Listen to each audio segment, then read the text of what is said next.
الحمد لله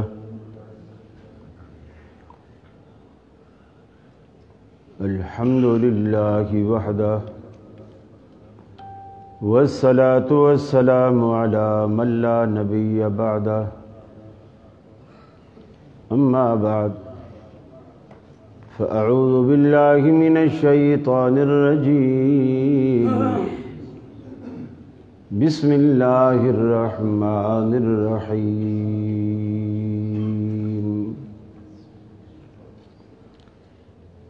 إن الدين عند الله الإسلام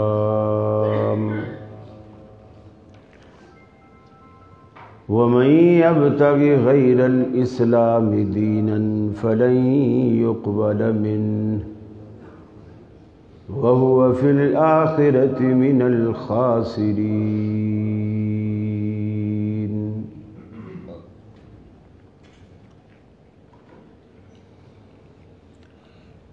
معزز علماء کرام،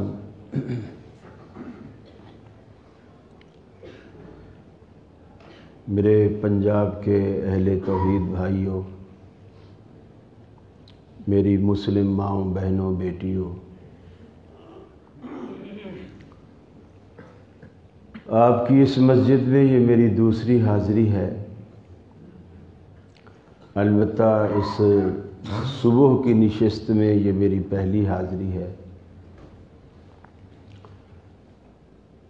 صبح کے وقت میں ماشاءاللہ مسجد میں اتنی رونق دیکھ کر بہت خوشی ہو رہی ہے۔ اللہ تعالیٰ آپ کا اس طرح جمع ہونا، دین کو سیکھنے اور سمجھنے کے لیے تشریف لانا، بیٹھنا، وقت دینا، نیند خراب کر کے یہاں آ کر کے بیٹھنا، اپنی جناب میں قبول و مقبول فرمائے۔ اور یہاں حاضری کے سبب آپ کے جو کام رک گئے ہیں کہ آپ گھر پہ ہوتے تو شاید وہ کام کرتے، اللہ سے دعا ہے آپ کے سارے رکے کام اس حاضری کی وجہ سے اپنے فضل سے آپ کے پورے کرا دیں۔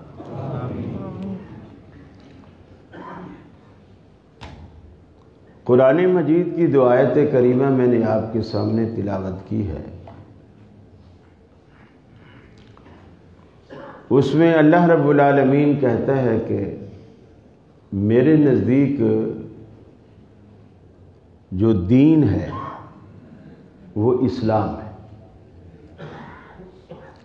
اور ساتھ میں یہ بھی کہا کہ اسلام کے علاوہ کوئی شخص کوئی اور دین لائے گا تو ہم اسے قبول نہیں کریں گے، اور آخرت میں بھی ایسا بندہ خسارے میں رہے گا جو اسلام سے ہٹ کر کوئی دین لائے گا۔ اب سوال یہ ہے کہ اللہ جس کو اسلام کہتا ہے اور اسی کو اپنا دین کہہ رہا ہے، وہ کیسے پتہ چلے گا کہ یہ دین ہے؟ کیسے ثابت ہوگا کہ یہ دین ہے؟ چونکہ ہر مسجد والے یہی کہتے ہیں جو کچھ ہم پیش کر رہے ہیں یہی اصل دین ہے۔ ہر جگہ آپ کو یہی سننے کو ملے گا، ہم سچے ہیں، ہم حق پر ہیں، اور ہماری دعوت ہی اصل دین کی دعوت۔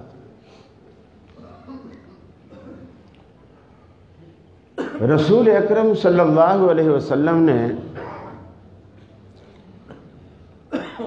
صحابہ کرام کی جس نہج پر تربیت کی، وہ اصل نہج ہے جو صحیح معنوں میں دین کہلانے کا حق رکھتا ہے۔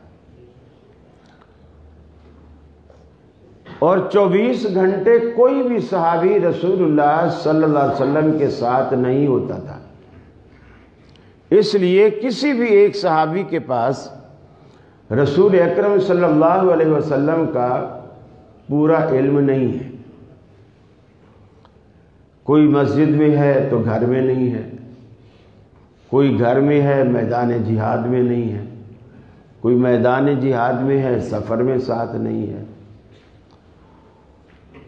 تو آپ نے جو بات ظہر میں کی، عصر میں کی، تو جو اس وقت مسجد میں موجود تھے انہوں نے تو سن لی، جو مسجد میں نہیں تھے انہوں نے نہیں سنی۔ بعض صحابہ بڑے بڑے عالم تھے، حتیٰ کہ حضرت عبداللہ بن مسعود رضی اللہ تعالی عنہ اتنے بڑے صحابی تھے، قد کے بہت چھوٹے، دبلے پتلے، جسامت بالکل معمولی۔ جب وہ حدیبیہ صلح کے بعد اگلے سال جب مکے میں تشریف لائے، اللہ کے رسول بھی، صحابہ بھی، تو کفار سامنے پہاڑی پر چڑھ کے بیٹھ کر یہ منظر دیکھتے تھے اور ہنستے تھے۔ حضرت عبداللہ بن مسعود کی بالکل سوکھی سی پنڈلیاں، وہ ہنستے۔ اللہ کے حبیب نے کفار کو دکھانے کے لیے آپ نے فرمایا طواف کے جو پہلے 3 چکر ہیں نا، وہ ذرا سا سینہ تان کے اکڑ کے نوابوں کی طرح اور تھوڑا تیز رفتاری، یعنی تھوڑا اپنی جوانی دکھاؤ، کفر پر روب طاری ہو مسلمانوں کا، کہ ایسے نہیں بھی یہ صرف کھجوریں کھاتے ہیں اور ستو پیتے ہیں، ان میں کوئی جان مان ہے نہیں، یہ کیا لڑیں گے کیا ماریں گے۔ تو اس وقت آپ نے ایک بڑی عجیب بات فرمائی۔ آپ نے فرمایا یہ جو عبداللہ کی پنڈلیاں ہیں نا، پنڈلیاں، اس کی مثال اس لیے لی کہ وہ بہت ہی سوکھے تھے، جسے آپ کمزور کہتے، کہ یہ جو عبداللہ کی پنڈلیاں ہیں، عبداللہ بن مسعود رضی اللہ تعالیٰ عنہ کی، فرمایا قیامت والے دن اللہ تعالیٰ جو میزان لگائے گا، اس میزان کے پلڑے اتنے بڑے اور اتنے مضبوط ہیں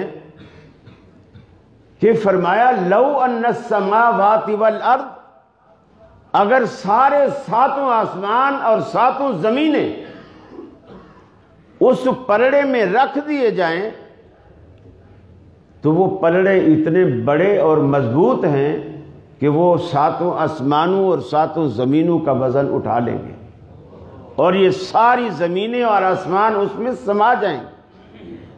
لیکن فرمایا عبداللہ بن مسعود کی پنڈلیوں کا وزن وہ ترازو نہیں اٹھا سکے،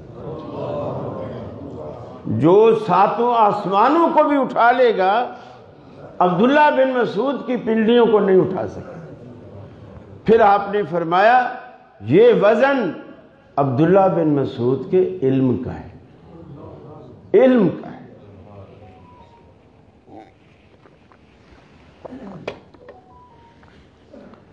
اب اتنا بڑا علم ہے، مسجد میں بیٹھے ہیں، جمعے کا دن ہے،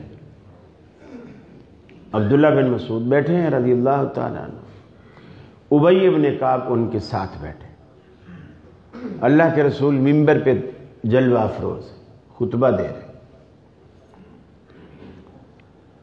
آپ نے ایک حدیث بیان کی، خطبہ دیتے دیتے آپ نے ایک حدیث بیان کی۔ عبداللہ بن مسعود ابی بن کعب جو برابر میں بیٹھے تھے، اس نے کوہنی ماری ابی بن کعب کو اور کہا کہ یہ جو رسول اکرم صلی اللہ علیہ وسلم ابھی بیان فرما رہے ہیں اور جو آیت ابھی پڑھ رہے ہیں، آپ کو پتہ ہے یہ کس موقع پر نازل ہوئی تھی؟ یہ خطبے کے دوران پوچھا جا رہا ہے۔ ابی بن کعب چپ رہے، کوئی جواب نہ دی۔ عبداللہ بن مسعود نے دوبارہ کوشش کی اور کہا کہ ابی، یہ جو اللہ کے رسول نے خطبے میں بھی آیت پڑھی ہے، اس کا شان نزول تمہیں پتہ ہے؟ پتہ ہے یہ کس موقع پر، اس کا پس منظر کیا ہے، کس موقع پر نازل ہوئی تھی؟ انہوں نے کوئی جواب نہیں دیا. پھر خود ہی کہنے لگے کہ مجھے تو یہ بھی پتہ ہے کہ جب یہ آیت نازل ہوئی تھی اس دن اللہ کے رسول نے کپڑے کس رنگ کے پہنے ہوئے تھے. اب یہ گویا ان کی ایک علم کی یہ بھی ایک دلیل ہے کہ اتنی بات کو یاد رکھنے والے. اب اگلی بات، جب جمعہ ختم ہو گیا، خطبہ ختم ہو گیا، نماز کا سلام پھر گیا، عبداللہ بن مسعود اٹھنے لگے، ابی بن کعب نے ان کو پکڑ لیا اور ان سے کہا لم تحضر معنا الجمعہ، تو نے اے عبداللہ آج ہمارے ساتھ جمعہ نہیں پڑھا، تو ہمارے ساتھ جمعے میں شریک نہیں تھا. اس نے کہا عجیب آدمی ہے، آپ کے ساتھ ہی تو بیٹھا ہوا تھا، اور یاد کر میں نے تم سے پوچھا نہیں تھا کہ اللہ کے رسول جو آیت پڑھ رہے ہیں یہ کس موقع پر نازل ہوئی تھی؟ تو نے جواب ہی کوئی نہیں دیا. انہوں نے کہا اسی لیے میں کہہ رہا ہوں کہ تو نے ہمارے ساتھ جمعہ نہیں پڑھا. پھر عبداللہ بن مسعود نے کہا بات کیا ہے، کھل کے بتاؤ بات کیا ہے. انہوں نے کہا کہ اللہ کے رسول صلی اللہ علیہ وسلم نے فرمایا کہ جو بندہ خطبے کے دوران کسی سے بات کرے تو وہ گویا ایسے ہے جیسے اس نے جمعہ پڑھا ہی نہیں. اور تو بار بار مجھے ٹوک رہا تھا اور مجھ سے پوچھ رہا تھا کہ اللہ کے رسول جو خطبہ دے رہے ہیں، جو آیت پڑھ رہے ہیں، اس کا شان نزول کیا ہے؟ گویا تو مجھ سے بات کر رہا تھا، تیرا تو جمعہ ہی نہیں.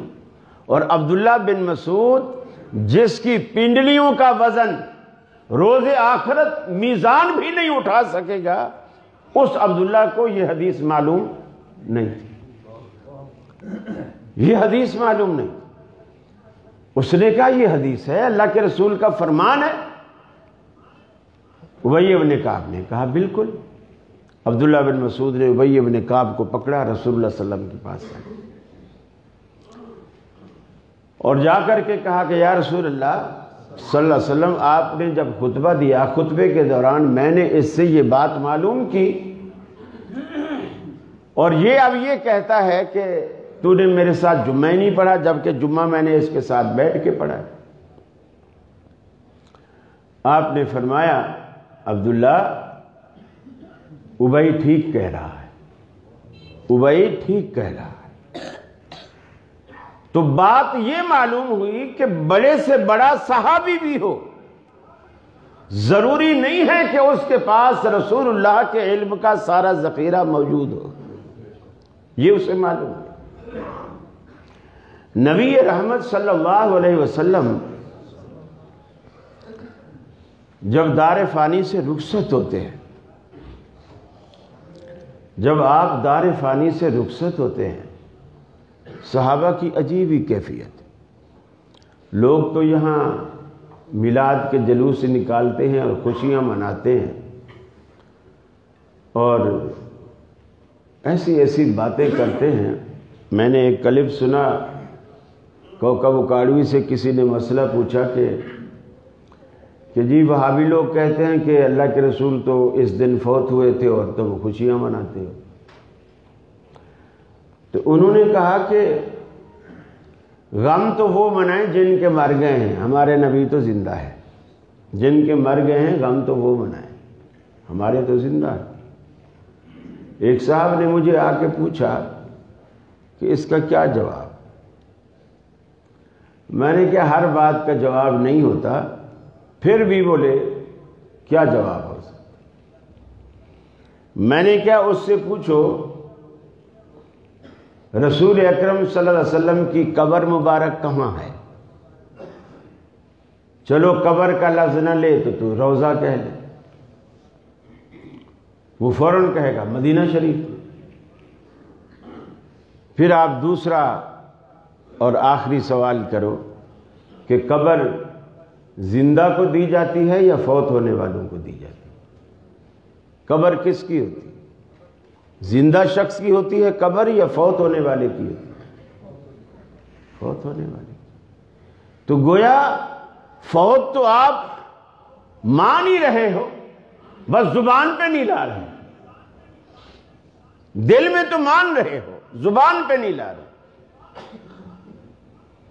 تو نبی کریم صلی اللہ علیہ وسلم کے بڑے سے بڑے صحابہ بھی سارے مسائل سے واقف نہیں ہوتے تھے. بہت ساری باتیں انہیں معلوم ہوتی تھی، بہت ساری نہیں معلوم ہوتی تھی. آپ جب دنیا سے رخصت ہو گئے، صحابہ کا بڑا عجیب منظر تھا. غم سے نڈھال مسجد نبوی بھری پڑی ہے. جیسے آپ بیٹھے ہیں اسی طرح مسجد نبوی میں سارے صحابہ جمع ہیں. برابر میں ہی آپ کا حجرہ تھا، جو حضرت عائشہ کا حجرہ تھا برابر ہی میں تھا. آپ کا جسد خاکی وہیں چارپائی پہ رکھا ہوا تھا. یمنی ایک دھاری دار سفید رنگ کی چادر تھی جو آپ کے اوپر ڈالی گئی تھی. ابوبکر صدیق بھی مسجد میں آئے تو انہوں نے بڑا عجیب منظر دیکھا کہ حضرت عمر مسجد میں کھڑے ہوئے ہیں اور تلوار ان کی بے نیام ہے، اور وہ اعلان کر رہے ہیں کہ اگر کسی نے یہ کہا نا کہ حضور فوت ہو گئے ہیں تو میں اسے قتل کر دوں گا، میں اس کا سر قلم کر دوں گا. ابوبکر صدیق رضی اللہ تعالیٰ عنہ آئے مسجد میں، انہوں نے یہ منظر دیکھا، حضرت عمر کا دعویٰ سنا، فوراً حجرے میں چلے گئے. جا کے دیکھا کہ تو رسول اللہ صلی اللہ علیہ وسلم چارپائی پر. انہوں نے آپ کے رخ انور سے کپڑا ہٹایا، پیشانی کا بوسہ دیا. پیشانی کا بوسہ دے کر فرمایا بس یہی موت ہے جو آپ پر آ چکی ہے، اللہ آپ پر 2 موتیں نہیں لائے گا. یعنی جو آنی تھی وہ آ چکی، اللہ دوسری موت نہیں لائے. اور آپ نے اپنی زندگی میں بھی اس کے واضح اشارے دیے، کئی موقعوں پر دی. بلکہ آخری موقع پر جب سیدہ فاطمہ الزہرا آئیں اور انہوں نے رسول اللہ صلی اللہ علیہ وسلم کو بڑی تکلیف میں دیکھا، بخار اتنا ہے کہ جسم تپ رہا. حضرت عائشہ فرماتی ہیں جب تک اللہ کے رسول کو بخار نہیں آیا تھا میں یہ سمجھتی تھی کہ بخار دوزخ کی گرمیوں میں سے ایک گرمی ہے، دوزخ کی تپش ہے. لیکن جب اللہ کے رسول کو بخار آیا اور اتنا تیز بخار آیا کہ ہم ٹھنڈے پانی کے کئی مشکیزیں آپ پر ڈالتے تھے، پھر کہیں جا کر کے ہوش آتی اور تھوڑی دیر بعد پھر جسم وہی گرم ہو جاتا. تو میں اپنا نقطہ نظر میں نے تبدیل کر لیا کہ اگر یہ دوزخ کی گرمی ہوتی تو اللہ کے رسول کو یہ بخار کبھی نہ آتا. میں نے اپنے نظریوں کو چینج کر لیا. حضرت فاطمہ الزہرا آپ کی لخت جگر آئی، آپ کے برابر میں تشت رکھا ہوا ہے، اس میں ٹھنڈا پانی ہے. اللہ کے رسول بار بار اس ٹھنڈے پانی میں ہاتھ ڈالتے اور اپنے چہرے پر پھیرتے، اور وہ جسم کی تپش کی وجہ سے پانی جیسے چہرے کو لگتا چند ہی لمحوں میں وہ خشک ہو جاتا، جلد پہ جیسے سوکھ جاتا. آپ پھر دوبارہ پانی میں ٹھنڈے پانی میں ہاتھ ڈالتے اور چہرے پر پھیرتے. حضرت فاطمہ نے دیکھا تو بے ساختہ منہ سے نکلا ہے میرے ابا کی تکلیف، یعنی گویا مجھ سے دیکھ ہی نہیں جا رہے. اللہ کے رسول نے فرمایا لا کرب بعد اليوم، اے میری بیٹی آج تیرے ابا کی تکلیف کا آخری دن ہے. لا کرب بعد اليوم، آج کے بعد تیرے ابا کو کوئی تکلیف نہیں ہو، کوئی تکلیف. تو اللہ کے رسول نے بھی زندگی میں ایسے اشارے دیے کہ جیسے اب میں جانے والا ہوں، اور آپ چلے گئے. صدیق اکبر نے جب پیشانی کا بوسہ دیا، بوسہ دینے کے بعد مسجد میں آئے، حضرت عمر کے غصے کی کوئی پرواہ نہیں کی، سیدھا ممبر پہ چڑھ گئے. ممبر پہ چڑھے اور لوگوں کو خطبہ دیا.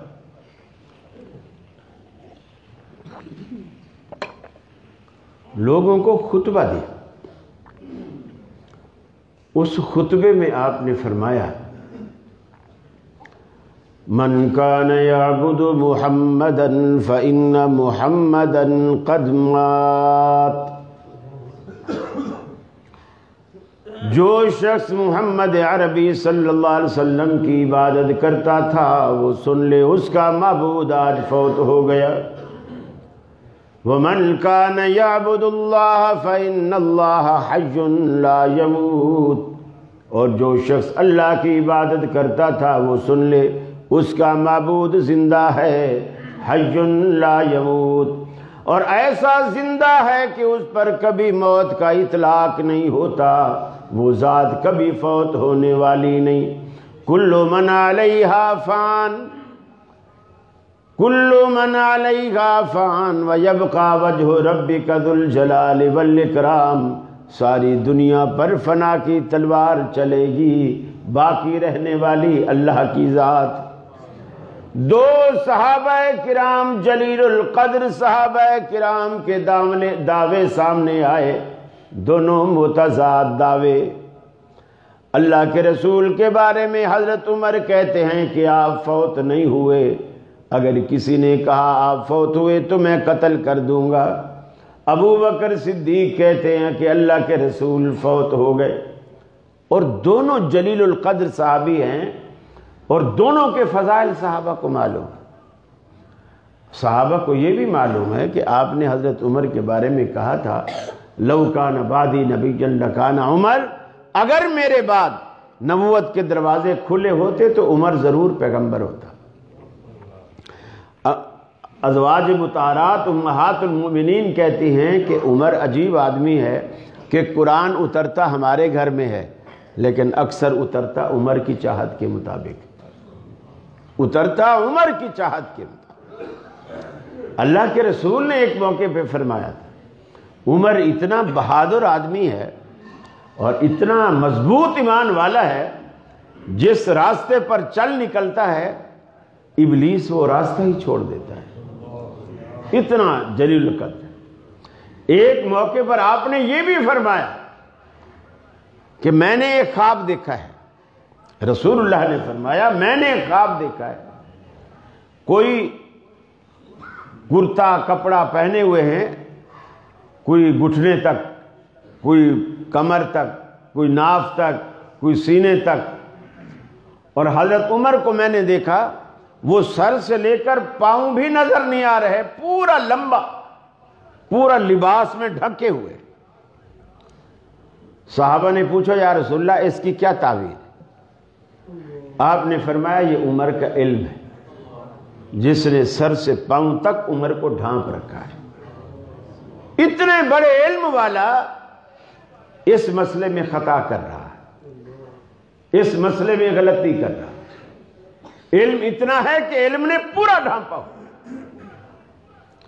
اب صحابہ کرام کے سامنے عمر کی فضیلت بھی موجود ہے، صدیق اکبر کی فضیلت بھی موجود ہے، کہ آپ نے فرمایا دنیا میں جس نے بھی مجھ پر کوئی احسان کیا تھا میں ان سب کے بدلے دے چکا۔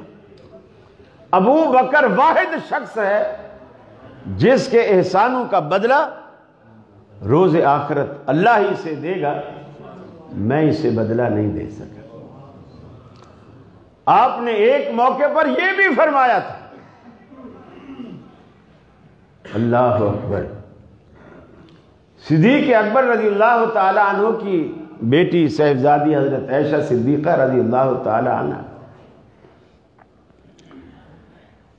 فرماتی ہیں کہ ایک دن میں نے پوچھا اللہ کے رسول صلی اللہ علیہ وسلم سے کہ اللہ کے رسول یہ جو آسمان کے دامن میں ستارے ہیں، بعض محدثین کا اس روایت پر کلام ہے، یہ جو ستارے ہیں آسمان کے دامن میں، کیا دنیا میں کوئی ایسا شخص بھی ہے کہ اس کی نیکیاں اتنی ہوں جتنی آسمان کے دامن میں ستارے ہیں؟ اور آپ فرماتی ہیں سوال تو میں نے کر دیا، لیکن جواب بھی میرے ذہن میں جو میں نے سوچا تھا کہ اب اللہ کے رسول سے جب یہ پوچھوں گی اور آپ اس کا جواب دیں گے تو میرے باپ ابو بکر کا نام لیں گے، یہ بھی میں نے دل میں خود ہی سوچ لی۔ لیکن جب میں نے پوچھا کہ وہ کون ہے تو آپ نے فرمایا وہ عمر بن خطاب ہے۔ جس کے دامن میں اتنی نیکیاں ہیں جتنی آسمان کے دامن میں ستارے ہیں۔ پھر فرماتی ہیں میں نے حیران ہو کر پوچھا این حسنات ابی بکر یا رسول اللہ، اللہ کے رسول میرے باپ ابو بکر کی نیکیاں کہاں گئی؟ گویا یہ تو بڑا پیمانہ ہے، ابو بکر کی نیکیاں کہاں؟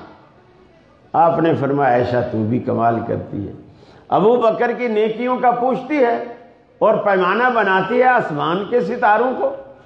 ابو بکر کی ساری زندگی کی نیکیاں، انما جمیع حسنات عمر، عمر کی ساری زندگی کی نیکیاں ابو بکر کی ایک رات کا مقابلہ نہیں کر سکتی۔ اب دونوں کی فضیلتیں سامنے موجود ہیں۔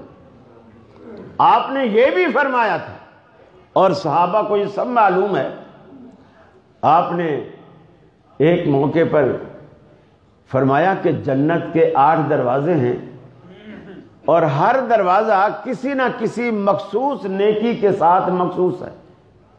بعض نماز جو زیادہ پڑھتے ہیں نفل وغیرہ ان کے لیے دروازہ رکھا ہے، بعض جو روزے زیادہ رکھتے ہیں ان کے لیے دروازہ رکھا ہے، بعض جو سخاوت زیادہ کرتے ہیں ان کے لیے دروازہ رکھا ہے۔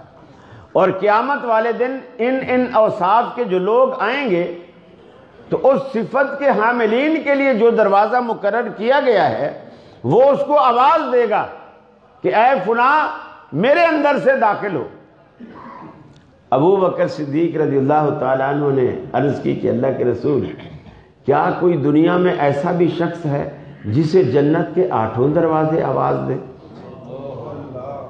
8 دروازے اس کو بلائیں، یعنی ایسا بھی کوئی خوش نصیب ہے؟ آپ نے فرمایا ہاں انت منہم یا صدیق، اے صدیق تو انہی میں سے ہے جس کو جنت کے 8 دروازے آواز دے۔ اب صحابہ کے سامنے یہ دونوں کے فضائل، عمر کے فضائل، صدیق اکبر کے فضائل دونوں کے معلوم ہیں اور دونوں کے دعوے مختلف ہیں۔ عمر کہتا ہے اللہ کے رسول فوت نہیں ہوئے، صدیق اکبر کہتے ہیں اللہ کے رسول فوت ہو گئے۔ اب صحابہ کرام کس کی بات کو مانتے ہیں اور کس کی بات کو نہیں مانتے ہیں، اور جس کی بات کو مانتے ہیں تو کیوں مانتے ہیں، اور جس کی بات کو رد کرتے ہیں تو کیوں رد کرتے ہیں، یہ ہے بات اصل سوچنے والی۔ حضرت عمر نے جب دعویٰ کیا تو دلیل کوئی نہیں دی، کوئی بھی دلیل ساتھ نہیں دی، بس دعویٰ کیا۔ ابو بکر صدیق جب منبر پر کھڑے ہوئے، انہوں نے جب دعویٰ کیا، دعوے کے ساتھ انہوں نے دلیل دی۔ فرمایا وما محمد الا رسول قد خلت من قبله الرسل افإن مات او قتل انقلبتم على اعقابكم۔ فرمایا محمد صلی اللہ علیہ وسلم بھی ایک رسول ہیں، آپ بھی ایک پیغمبر ہیں، دنیا میں آنے والے دیگر انبیاء کی طرح۔ کیا آپ اگر دنیا سے چلے جائیں یا قتل کر دیے جائیں کیا تم دین سے منحرف ہو جاؤ گے، دین سے پلٹ جاؤ گے؟ دوسری دلیل دی کہ اللہ رب العالمین قرآن پاک میں کہتا ہے انک میت وانہم میتون، اے حبیب آپ بھی مرنے والے ہیں، دنیا سے جانے والے ہیں، اور یہ کافر جو دن رات آپ کی موت کی دعائیں کرتے ہیں یہ بھی تو جانے والے ہیں، یہ کب تک رہیں گے؟ تیسری دلیل دیتے ہوئے فرمایا افإن مت فهم الخالدون، اللہ رب العالمین قرآن میں کہتا ہے حبیب اگر آپ فوت ہو جائیں تو یہ کافر کب تک رہیں گے، یہ کیا ہمیشہ رہیں گے؟ انہوں نے بھی تو مرنا ہے۔ چوتھی دلیل دیتے ہوئے فرمایا کل من علیہا فان ویبقى وجہ ربک ذو الجلال والاکرام، ساری دنیا فنا ہونے والی ہے اور باقی رہنے والی اللہ رب العالمین کی ذات۔ اب جب صدیق اکبر کے یہ دلائل سامنے آ گئے، سارے صحابہ نے انہوں نے ایسے محسوس کیا جیسے یہ قرآن کی آیات اتری ہی اب ہے۔ حضرت عمر کی بھی سمجھ میں آ گئی، بغیر ہیل حجت کے انہوں نے اپنی تلوار فوراً نیام میں ڈال دی، گویا انہوں نے بھی مان لیا کہ میری غلطی ہے اور اللہ کے رسول واقعی فوت ہو چکے ہیں۔ بات کیسے مانی گئی؟ دلیل کے ساتھ۔ صدیق اکبر نے جب دلائل دیے، آپ کے رخصت ہونے کے بعد صحابہ کرام کی زندگی میں دوسرا بڑا اختلاف پیدا ہوا۔ وہ اختلاف یہ ہوا کہ آپ کو دفن کہاں کیا جائے، دفن کہاں کیا جائے۔ صحابہ کے 3 گروہ کھڑے ہوئے۔ ایک گروہ کہتا تھا کہ آپ کو مکہ میں دفن کیا جائے چونکہ وہ آپ کا آبائی علاقہ ہے۔ انصار کہتے تھے نہیں، اللہ کے رسول نے ہم سے وعدہ کیا تھا کہ میرا اب جینا مرنا سب کچھ تمہارے ساتھ ہے۔ ہجرت کے بعد آپ نے وعدہ کیا تھا کہ ہم آپ کے ساتھ ہی رہیں گے، لہٰذا آپ کو مدینے میں دفن کیا جائے۔ تیسرا گروہ کھڑا ہوا، انہوں نے کہا نہیں، انبیاء کی کثیر تعداد، زیادہ انبیاء بیت المقدس کے آس پاس دفن ہیں، لہٰذا رسول اللہ صلی اللہ علیہ وسلم کو بھی وہیں دفن کیا جائے۔ کوئی فیصلہ ہی نہیں ہو رہا۔ صدیق اکبر رضی اللہ تعالیٰ عنہ کھڑے ہوئے، انہوں نے کہا لوگو، جس ہستی کی وفات پر اور تدفین پر تمہیں اختلاف ہے، ان کا ایک فرمان مجھے یاد ہے، آپ نے فرمایا تھا پیغمبر وہی دفن ہوتا ہے جہاں اس کی وفات ہو، جہاں اس کی وفات ہو۔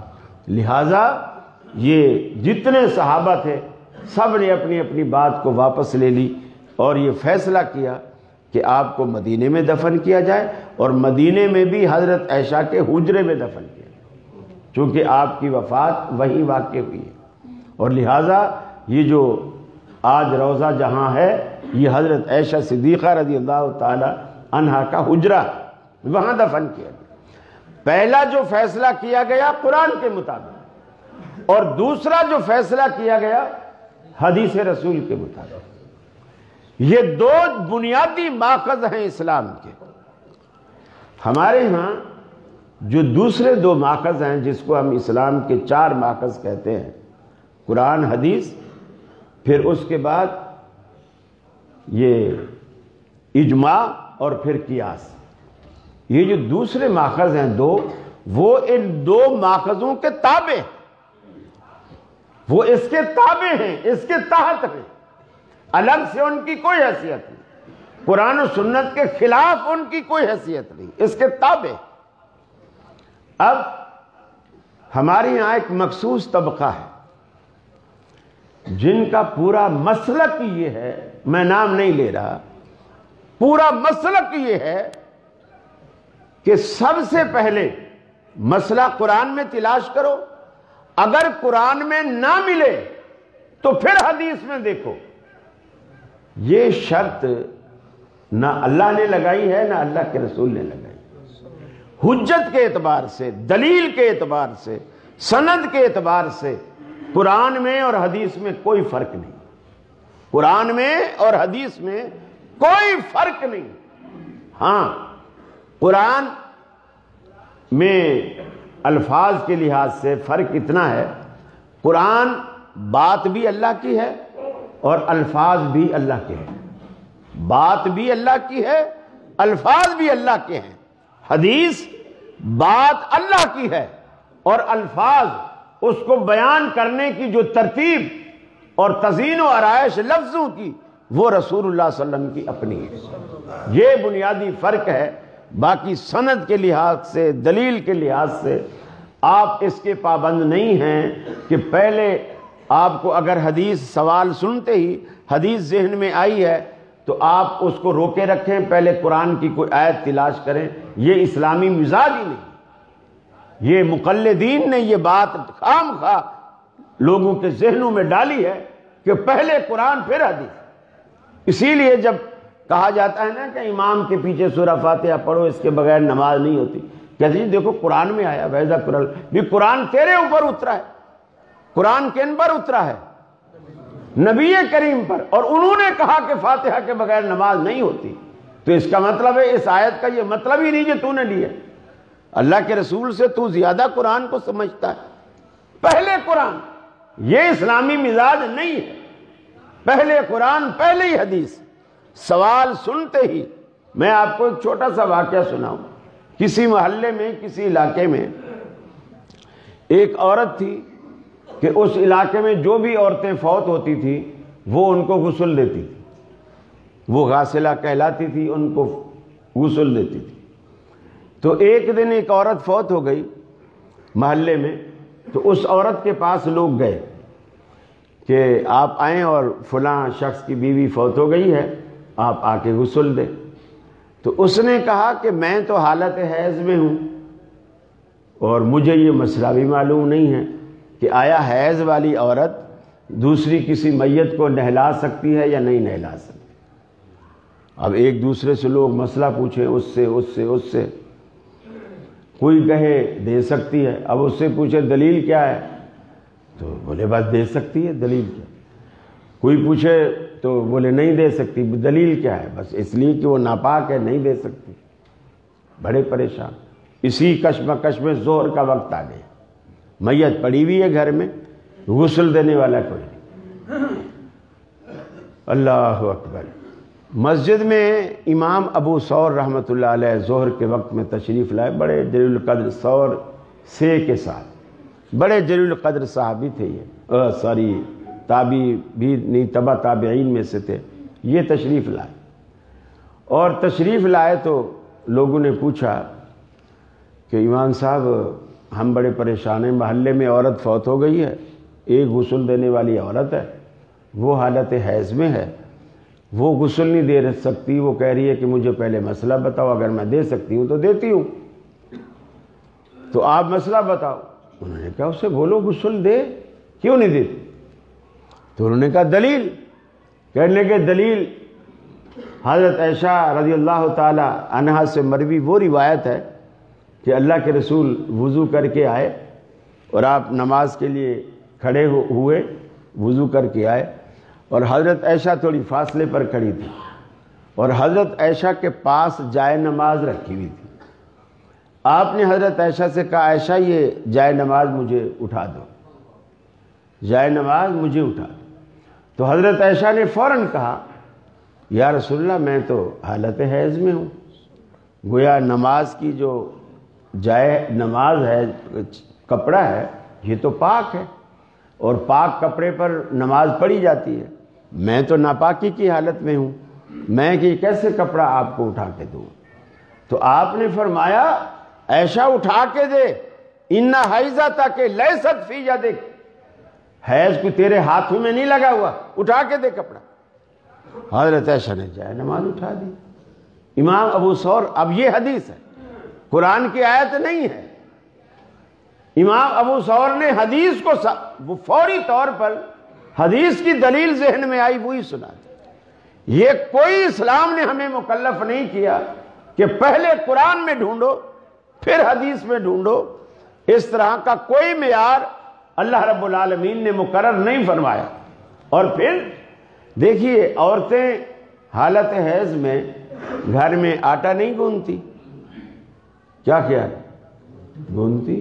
یہ تو نہیں وہ ہفتہ 10 دن ان کی چھٹی ہو جاتی ہے، آٹا گوندتی ہے، سالن بناتی ہے، روٹی پکاتی ہے انہی ہاتھوں سے، پھر وہ خود کھاتی بھی انہی ہاتھوں سے، اور ہم بھی اسی ہاتھ کی پکی ہوئی روٹی کھاتی ہیں۔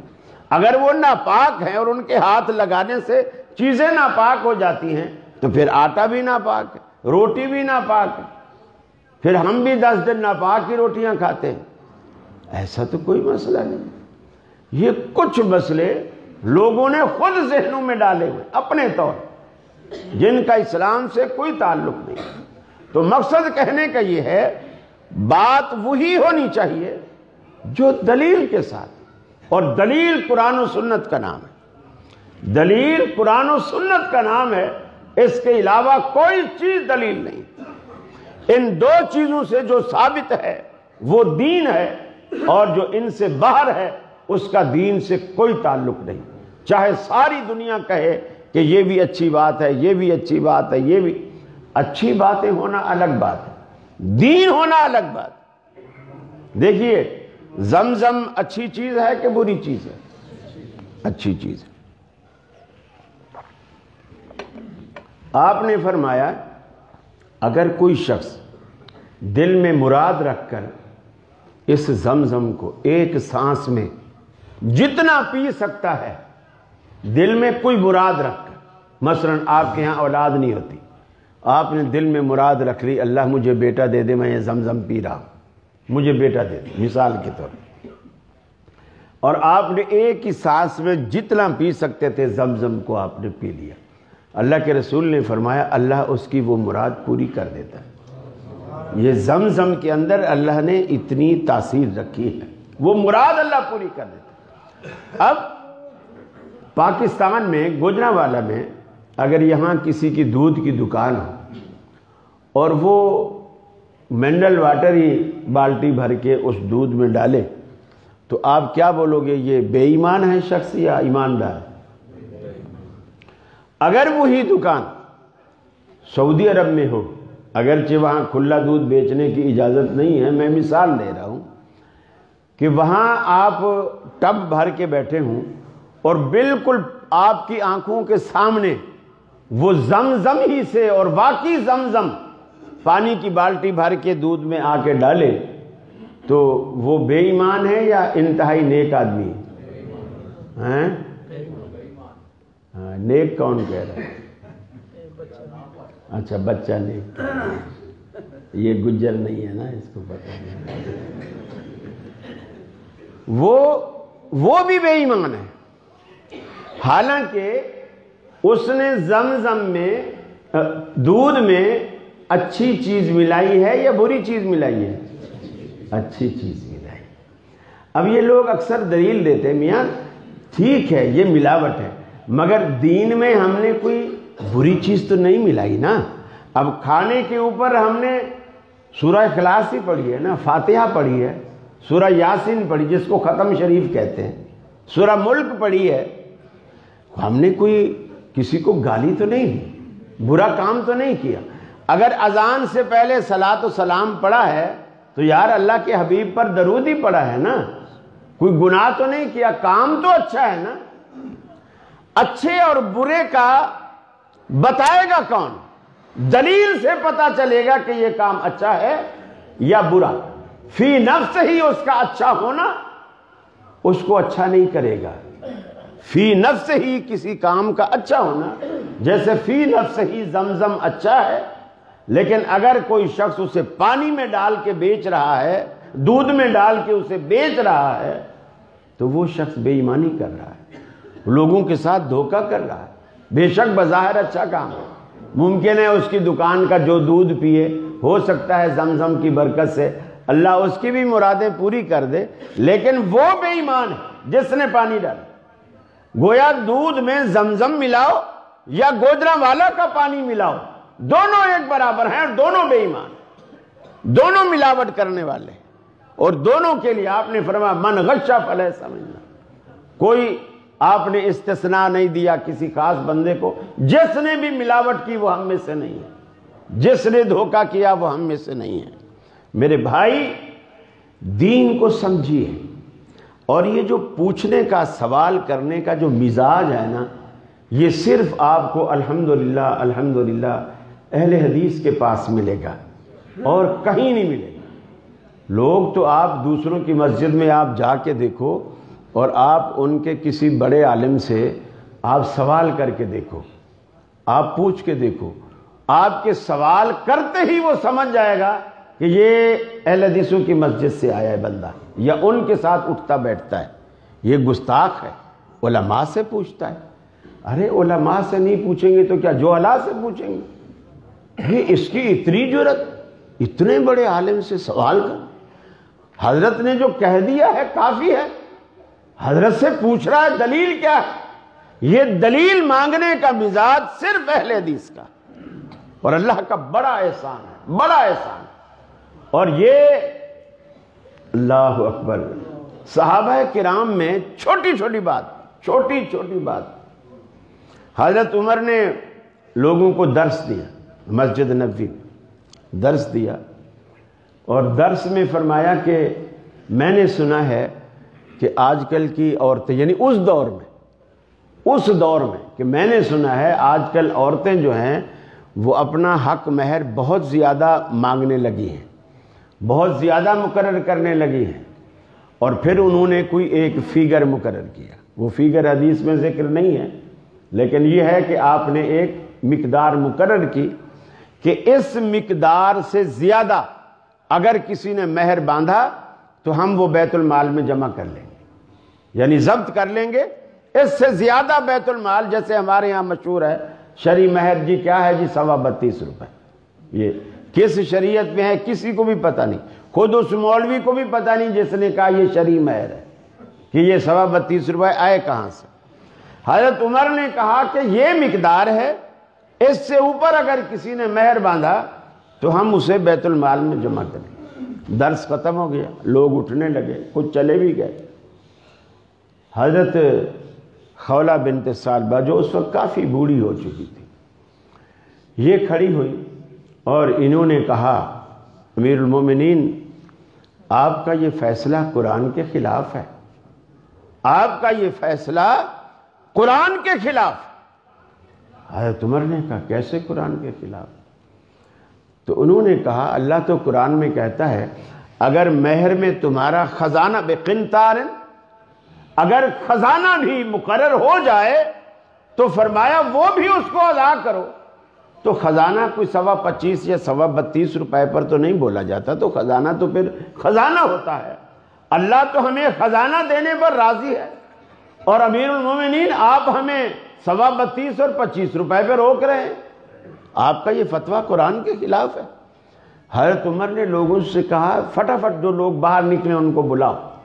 سارے لوگ آ گئے، اور اب آپ نے دو کام کیے۔ ایک تو دیکھو اپنی غلطی کا اعتراف، عالم سب سے بڑا وہی ہوتا ہے کہ بھری مجلس میں بھی اگر کوئی بچہ بھی دلیل کے ساتھ اس کی بات کو غلط قرار کر دے تو وہ سب کے سامنے کہے یہ میری غلطی۔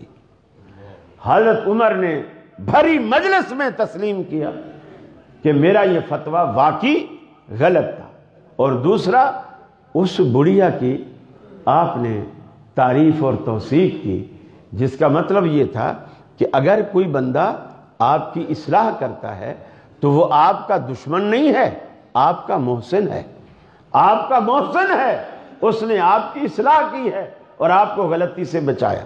حضرت عمر نے کہا لوگو عمر سے تو یہ بڑھیا بھی قرآن زیادہ جانتی ہے، عمر سے تو یہ بڑھیا بھی قرآن زیادہ جانتی ہے۔ ایک روایت میں آتا ہے اگر یہ بڑھیا نہ ہوتی تو عمر گمراہ ہو جاتا، عمر گمراہ ہو جاتا۔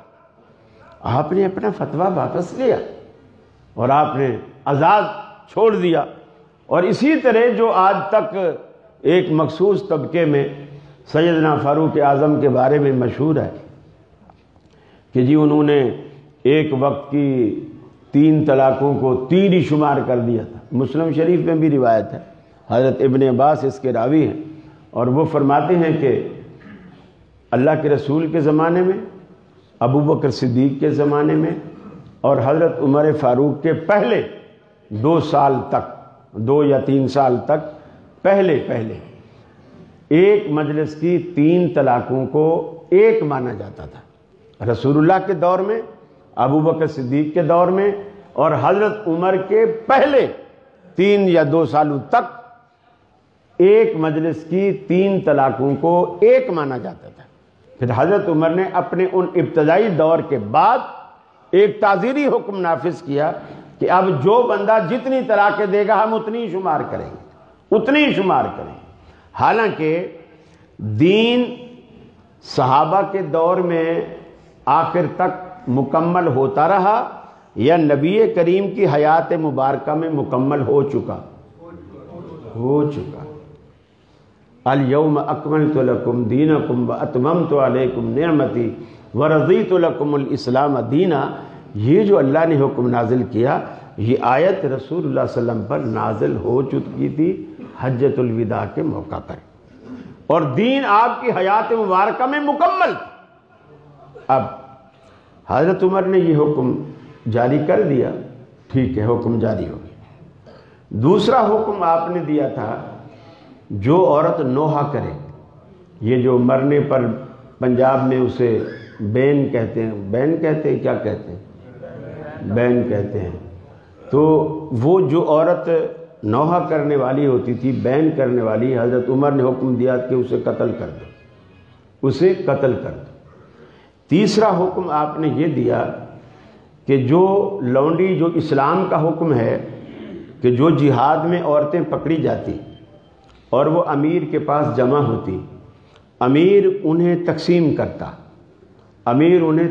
کرتا تو وہ لونڈی جس کے حصے میں آتی اس شخص پر وہ لونڈی حلال ہوتی، اور وہ شخص اس کے ساتھ بیوی والا معاملہ بھی کر سکتا تھا بغیر کسی نکاح کے۔ اور یہ چیز رسول اللہ صلی اللہ علیہ وسلم کے وقت میں بھی چلی آئی، ابو بکر صدیق کے وقت میں بھی چلتی رہی، اور حضرت عمر کے ابتدائی دور میں بھی چلتی رہی۔ پھر انہوں نے کیا کیا، حضرت عمر نے یہ پابندی لگا دی کہ اب جس کی بھی لونڈی ہے یا تو وہ اس سے بیوی والا کام نہ کرے، اور اگر بیوی والا کام رکھنا چاہتا ہے تو اس سے نکاح کرے، نکاح کے بغیر نہیں کر سکتا۔ یہ 3 کام کی۔ امام ابن قیم رحمۃ اللہ علیہ کی کتاب ہے اغاثۃ اللہفان، آج بھی موجود ہے، مارکیٹ میں موجود ہے، اغاثۃ اللہفان۔ اس میں حضرت عمر کی یہ 3 باتیں امام ابن قیم رحمۃ اللہ علیہ لائے ہیں، اور 3 باتیں لانے کے بعد ان 3 باتوں سے حضرت عمر کا رجوع لائے کہ حضرت عمر ساری زندگی ان 3 باتوں پر پچھتاتے رہے، کاش میں 3 طلاق، ایک مجلس کی 3 طلاقوں کو 3 شمار نہ کرتا، کاش میں نوحہ کرنے والیوں کو قتل نہ کرواتا، کاش میں لونڈیوں کے ساتھ نکاح کو لازم قرار نہ دیتا۔ مجھے بتائیے، اگر کوئی حاکم وقت کوئی اچھا کام کرتا ہے، اچھا کام کرنا، حاکم وقت ہو یا عام آدمی ہو، اچھا کام کرتا ہے، اچھا کام کرنے کے بعد اسے اس پر پچھتاوا ہونا چاہیے یا خوشی ہونی چاہیے؟ اور حضرت عمر پچھتا رہے، حضرت عمر پچھتا رہے، اور پچھتانے کا مطلب یہ ہے کہ مجھ سے بھول ہوئی ہے۔ تو ہمیشہ دین کے ساتھ دلیل لازم و ملزوم ہے، جب تک وہ بات دلیل سے ثابت نہیں ہوتی تب تک وہ دین کہلانے کا حق نہیں رکھتی، دین کہلانے کا حق نہیں رکھتی۔ حضرت ابی بن کعب رضی اللہ تعالیٰ عنہ مسجد میں درس دے رہے تھے، ایک صحابی نے امیر المومنین حضرت عمر فاروق کو آ کر کے شکایت کر دی۔ شکایت یہ کی کہ میں ابھی مسجد میں گیا اور فلاں بندہ درس دے رہا تھا، ابی بن کعب، اور انہوں نے ایک حدیث بیان کی کہ جب 2 بندے میاں بیوی آپس میں ملیں اور ملنے کے بعد اگر دخول ہو یا نہ ہو، جب 2 ملیں انزال ہو یا نہ ہو، تو وہ ایسے ملے، دخول بھی نہیں ہوا، انزال بھی نہیں ہوا، تو اس پر غسل لازم ہے۔ وہ آ کر کے حضرت عمر کو کہنے لگا کہ میں نے پھر ان سے پوچھا دلیل، تو انہوں نے اپنے کسی چچا کا حوالہ دیا جو کہ صحابی ہے، کہ میں نے فلاں چچا تھے، ان سے میں نے مسئلہ سنایا اور انہوں نے رسول اللہ صلی اللہ علیہ وسلم سے سنا تھا۔ اب وہ حضرت عمر کی عدالت میں ان کی پیشی ہو گئی، بلایا گیا، کہا کہ تو یہ مسئلہ بیان کر رہا تھا، تیرے پاس اس کی کیا دلیل ہے؟ انہوں نے کہا میں اپنے چچا سے سنا۔ کہا دین تیرے چچا کا ہے؟ دین تیرے چچا کا ہے، یہ دلیل ہے کہ میں نے اپنے چچا سے سنا؟ آپ بتا کیسے غسل کر سکتا؟ غسل کی لازمی ہونے کی آپ نے کیا دلیل، کیا ہے تیرے پاس؟ آپ نے صحابہ کا اجتماع بلایا، سارے صحابہ کو جمع کر لیا۔ اب کچھ صحابہ کہتے ہیں کہ جب بھی میاں بیوی سے ملے، انزال ہو یا نہ ہو، اگر دخول ہو گیا تو غسل فرض ہے، اگر دخول نہیں ہوا غسل فرض نہیں ہے، اور اگر دخول نہیں ہوا، انزال ہوا تو بھی غسل فرض ہے، اور دونوں میں سے کچھ نہیں ہوا تو غسل فرض نہیں ہوا۔ دلیل پوچھتے ہیں، کسی کو معلوم؟ حضرت عمر نے سوچ سوچ کے اپنا قاصد بھیجا کہ جاؤ حضرت عائشہ کا دروازہ حضرت عائشہ کا پہلے بھیجا اپنی بیٹی حضرت حفصہ کے پاس، چونکہ وہ بھی ام المومنین تھی، ان کا دروازہ کھٹکاؤ اور ان سے پوچھو کہ اس مسئلے میں اللہ کے رسول کی طرف سے تمہارے پاس کوئی حل ہے؟ صحابہ موجود ہیں اور کچھ کہتے ہیں غسل کرے، کچھ کہتے ہیں نہ کرے۔ ارے جب ایک امتی جو کہ صحابی نہیں ہے اس کا فتویٰ تم نے دین بنا لیا ہے، حضرت عمر صحابہ کے فتوے کو دین نہیں مانتا، بیٹی کے گھر پہ قاصد بھیجا ہمیں رسول اللہ کا مسئلہ بتاؤ، اس لیے کہ دین رسول اللہ کی پیروی کا نام ہے، کسی صحابی کے فتوے کا نام نہیں ہے۔ یہ بنیادی بات۔ حضرت حفصہ کے دروازہ کھٹکایا، پوچھا ہے مسئلہ، انہوں نے کہا میرے پاس اس معاملے میں اللہ کے رسول کا کوئی فرمان موجود نہیں ہے، تم عائشہ کے پاس جاؤ۔ وہ بندہ پھر عمر کے پاس کہ آپ کی بیٹی نے یہ جواب دیا، آپ نے پھر حضرت عائشہ کے پاس بھیجا۔ اچھا اب آپ دیکھو صحابہ کی ایمانداری دیکھو، حضرت عمر نے حفصہ کے پاس بھیجا، حفصہ نے حضرت عائشہ کا نام لیا، لیکن چونکہ حضرت عمر نے عائشہ کے پاس نہیں بھیجا تھا تو وہ حضرت حفصہ کے کہنے سے عائشہ کے پاس نہیں جاتا، فوراً عمر کے پاس کہ آپ کی بیٹی نے یہ جواب دیا۔ آپ نے فرمایا اب عائشہ کے پاس جاؤ، وہ حضرت عائشہ کے دروازے پر آپ نے فرمایا، حضرت عائشہ نے فرمایا اللہ کے رسول کا فرمان میرے پاس موجود ہے۔ آپ نے فرمایا جب دونوں کی شرم گاہیں باہم ایک ہو جائیں، انزال ہو یا نہ ہو، غسل فرض۔ حضرت عمر نے سارے صحابہ کرام کو یہ مسئلہ سمجھا دیا، لیکن پہلے تحقیق کی، اور تحقیق کہاں جا کر ختم ہوئی؟ اللہ کے رسول کے فرمان پر۔ یہ آج فیصلہ کر کے اٹھو، دین یا تو قرآن ہے یا اللہ کے نبی کا فرمان ہے۔ تیسری کسی کا فتویٰ، کسی کا قول، کسی کی رائے، کسی کی زندگی، کسی کی بڑی داڑھی، کسی کی بڑی تصویر کوئی حیثیت نہیں رکھتی۔ دین کے اندر اگر حیثیت ہے تو یا تو اللہ کے قرآن کو یا پھر نبی کے فرمان کو۔ میرے خیال ہے آج کی گفتگو سے اگر آپ اتنی بات آج اگر آپ سمجھ جائیں تو میں سمجھتا ہوں میرا سفر کرنا کراچی سے یہاں آنا بالکل اس کی قیمت وصول ہو گئی۔ اللہ رب العالمین مجھے بھی اور آپ کو بھی عمل کی توفیق عطا فرمائے، اور اس بات پر جو بھی آپ لوگوں کا طریقہ کار ہے وہ اگر آپ کوئی سوالات ہوں آپ کے تو آپ بے شک کر سکتے ہیں۔ تو جو بھی آپ لوگوں کا طریقہ کار ہے جو آپ ہمیشہ کرتے ہیں، اور پھر اس کے بعد آپ کے لیے میرا خیال ہے تواضع کا بھی اچھا انتظام ہے، اور آج میں بھی دیکھوں گا پھر کراچی والوں کو بتاؤں گا کہ گوجرانوالہ میں تو ایسا ہوتا ہے، تم یہاں ایسا کیوں نہیں کرتے۔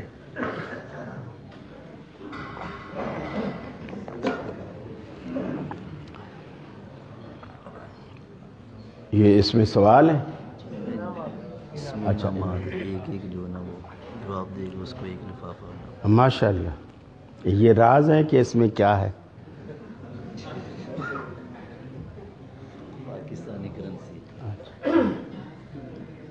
نماز کی زبانی نیت اور غسل والا اگر یہ ہیٹر وغیرہ چل رہے ہیں کیا؟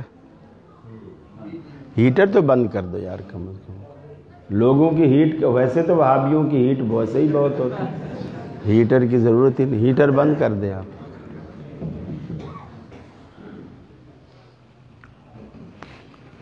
جی اچھا، یہ سوال مجھ سے ابھی کسی نے کرنے ہیں یا بس پبلک سے سوال کرنے؟ اس کے بعد انشاءاللہ نماز کے لیے جو نیت کی جاتی ہے نہیں، میں پہلے میرے سوال کا جواب دینا کہ اب سوالات مجھ سے ہوں گے یا پبلک سے سوال؟ اچھا، پہلے پبلک سے ہوں گے، پھر اس کے بعد پبلک کو موقع دیا جائے گا آپ سے کریں۔ اچھا ٹھیک ٹھیک۔ احباب گرامی، ہماری نشست کا ایک حصہ مکمل ہوا، دوسرا حصہ سوال و جواب کا ہے جو شیخ محترم نے بیان کیا ہے۔ انشاءاللہ اسی میں سے ہی آپ احباب کی خدمت میں 12 سوال رکھے جائیں گے۔ جس صاحب کو جواب آتا ہو وہ صرف اپنا دایاں ہاتھ کھڑا کرے گا، شیخ محترم انتخاب کر کے اس سے سوال کا جواب پوچھیں گے، اور جواب مائک پہ آ کر دینا ہے تاکہ پبلک کو بھی اس جواب کا پتہ چل سکے۔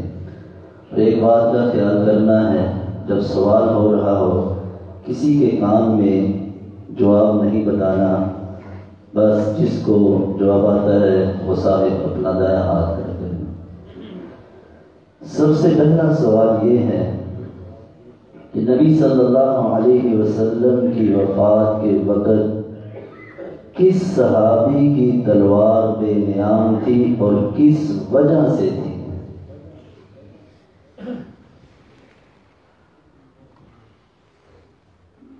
یہ بزرگ جو پہلی صف میں بیٹھے، جی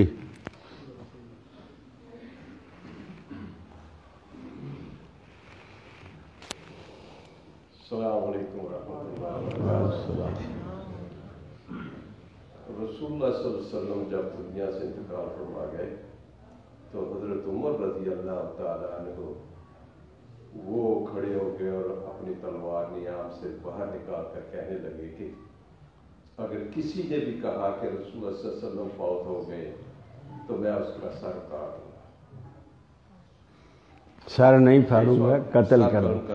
اچھا دیکھیے، میں یہ بھی عرض کروں کہ نہیں، جواب مکمل ہے۔ سوال یہ تھا کہ وہ کون سے صحابی تھے جنہوں نے اپنی تلوار نیام سے نکال لی۔ اس کا صرف اتنا جواب ہے، حضرت عمر فاروق، بس تاکہ وقت بھی بچے اور آپ کا ناشتہ ٹھنڈا بھی نہ ہو۔ جی یہ اچھا، اس میں جیسے رکھے ہوئے ہیں یہ اسی طرح ترتیب سے دیے جائیں یا ان میں فرق ہے؟ ٹھیک، بسم اللہ، جزاکم اللہ۔ سوال نمبر 2، نبی صلی اللہ علیہ وسلم کی وفات کے وقت کس صحابی نے آپ کی پیشانی کا بوسہ لیا اور کیا الفاظ کہے، اور صحابہ کو کن دلیلوں کے ساتھ سمجھایا کہ نبی صلی اللہ علیہ وسلم وفات پا چکے؟ یہ ہری شرٹ والے۔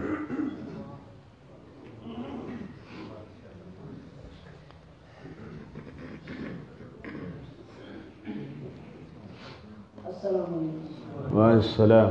حضرت ابوبکر صدیق تھے اور انہوں نے پیشانی پہ بوسہ دے کے تو باہر گئے تھے، اور انہوں نے خطبے کے بعد یہ کہا تھا کہ اے لوگوں، جو حضرت صلی اللہ علیہ وسلم کی عبادت کرتا ہے وہ اب اس دنیا میں نہیں ہے، اور جو اللہ کی عبادت کرتا ہے وہ بھی زندہ ہے۔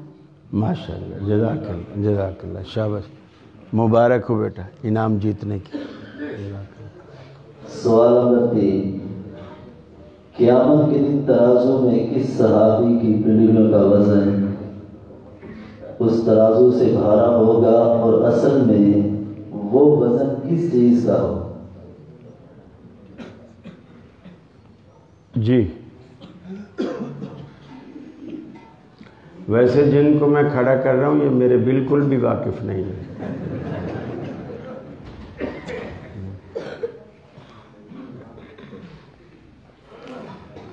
السلام علیکم ورحمۃ اللہ۔ وعلیکم السلام۔ یہ صحابی عبداللہ بن مسعود تھے اور علم کی وجہ سے اس کا وزن دے رہا تھا۔ شاباش شاباش، جزاک اللہ، جزاک اللہ، ماشاء اللہ، مبارک ہو۔ سوال نمبر 4، نبی صلی اللہ علیہ وسلم کی کس بیوی نے آسمان کے ستاروں کے برابر نیکیوں کا سوال کیا اور ان کے دل میں کیا جواب تھا، اور نبی صلی اللہ علیہ وسلم نے ان کو کیا جواب دیا؟ دائیں طرف والے بابا آئے ہیں تو چلو بائیں طرف والے بھی آ جائیں۔ سب دو آ گئے ہیں یا دو جمع ہو گئے؟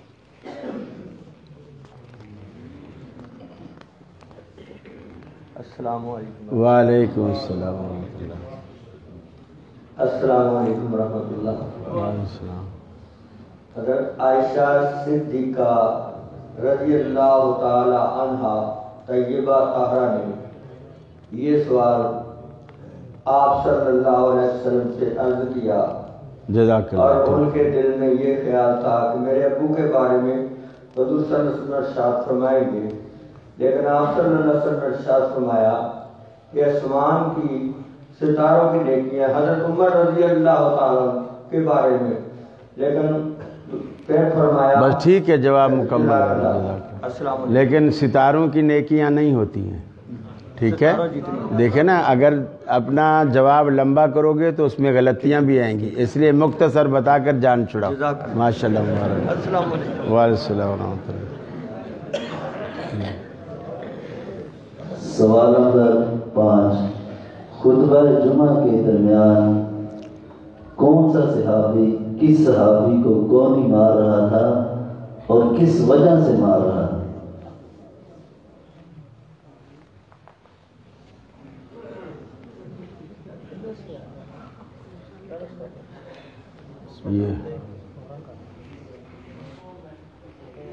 السلام علیکم ورحمۃ اللہ وبرکاتہ. وعلیکم السلام.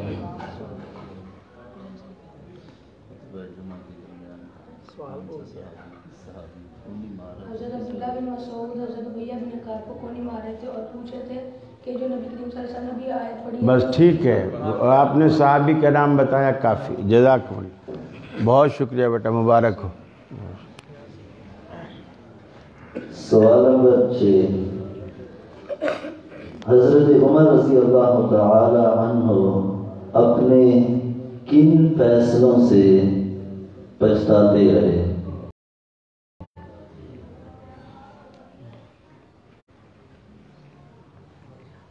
جی.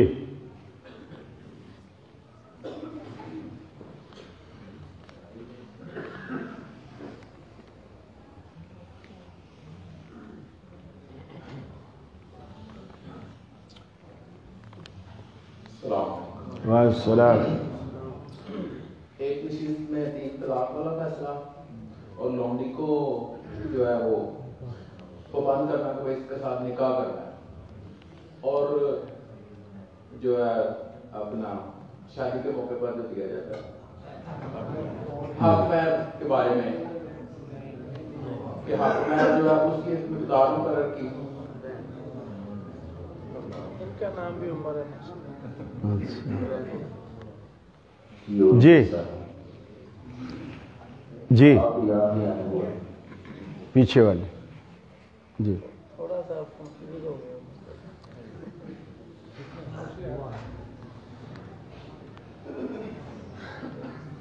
اس میں مجھے لگتا ہے کھلے پیسے نہیں ہیں، ورنہ میں کچھ کاٹ کے 2 سوالوں کے آپ کو دے دیتا. السلام علیکم ورحمۃ اللہ. حضرت عمر نے 3 فتووں سے رجوع کیا تھا، ایک مجلس کی 3 طلاق کو 3 کہنا، نکاح کرنے والی عورتوں کو قتل کرنا، اور جو لونڈیوں کے ساتھ نکاح کی وہ برقع. جزاک اللہ، مبارک ہو. وعلیکم السلام. سوال نمبر 7، قرآن اور حدیث میں بنیادی فرق کیا ہے؟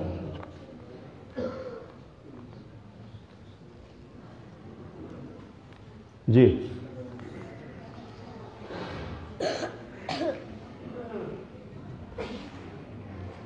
السلام علیکم. وعلیکم السلام. قرآن اور حدیث میں بنیادی فرق، قرآن کلام بھی اللہ کا ہے اور الفاظ بھی اللہ کے ہیں، اور حدیث کلام اللہ کا بیان اللہ کا ہے اور الفاظ رسول اللہ صلی اللہ علیہ وسلم کے ہیں. ٹھیک، جزاک اللہ، مبارک ہو، بہت شکریہ. سوال نمبر 8، نبی صلی اللہ علیہ وسلم نے صحابہ کے بارے میں کیا خواب دیکھا اور اس کی تعبیر آپ نے کیا فرمائی؟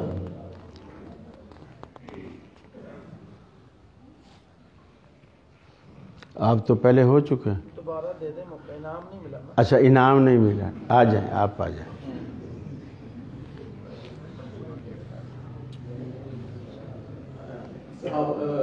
پیارے آقا صلی اللہ علیہ وسلم نے مختلف صحابہ رضی اللہ عنہم اجمعین کو خواب میں دیکھا کہ انہوں نے کرتے پہنے ہیں مختلف سائز کے مطابق، کسی کا پنڈلی کا، کسی کا.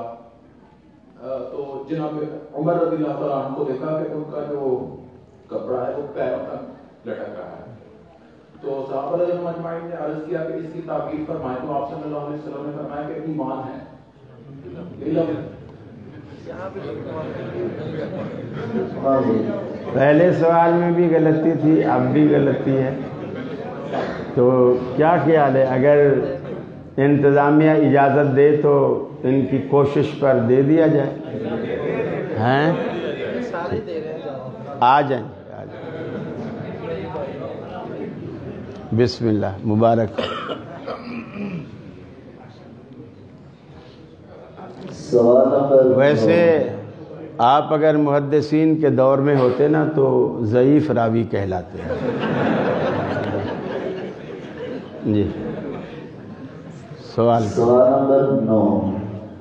خطبہ جمعہ کے درمیان کیا ایک دوسرے سے بات کرنا جائز ہے کہ نہیں، اس کی دلیل بھی پیش کریں. یاد ہے؟ کرو.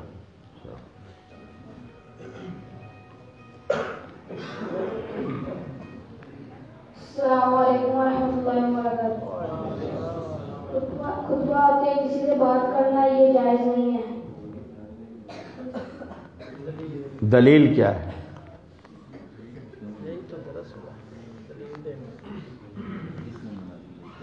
آپ تو صلی اللہ علیہ وسلم نے کیا ہے خطبہ کے دن.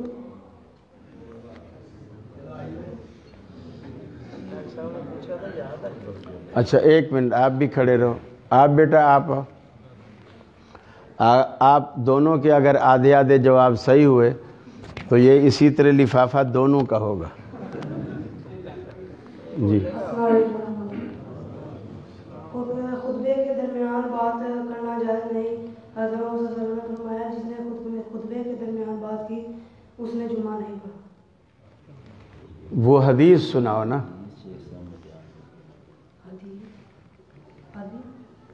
نہیں اردو میں بتاؤ.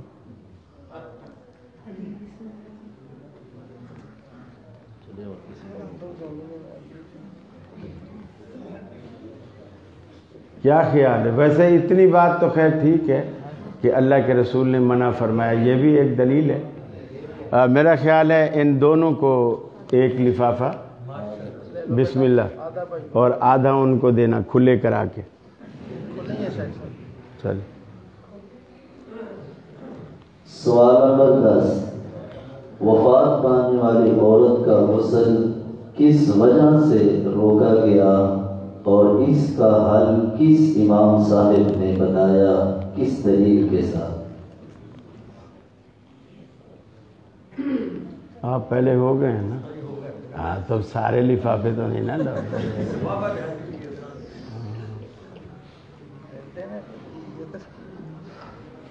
سندھی ٹوپی والے جی.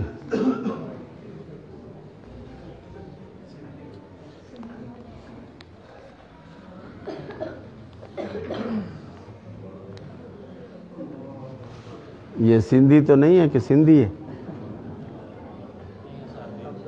اچھا محراب تو ویسے ہے سندھی ٹوپی والا. جی السلام علیکم. وعلیکم السلام. اس عورت کے حیض کی وجہ سے غسل روکا گیا تھا کہ وہ عورت حائضہ تھی، اور اس مسئلے کا حل امام ثوری رحمۃ اللہ علیہ. سوری نہیں، امام ثور. چل ٹھیک. جزاک اللہ. بہت بہت شکریہ. مبارک ہو. یہ لیجیے. اگر ٹائم ہو تھوڑی سی تلاوت سنا دیں آخر میں. بس ہوں سنگ بھی سکھ کہتے ہوں انشاءاللہ. ٹھیک. سوال نمبر 11. نبی صلی اللہ علیہ وسلم کی تدفین کے وقت صحابہ کے کتنے گروہ تھے اور ان کی کیا کیا رائے تھی، اور کس صحابی کے کہنے پر نبی صلی اللہ علیہ وسلم کو ان کے حجرہ میں ہی ایسے ہیں سیدھا.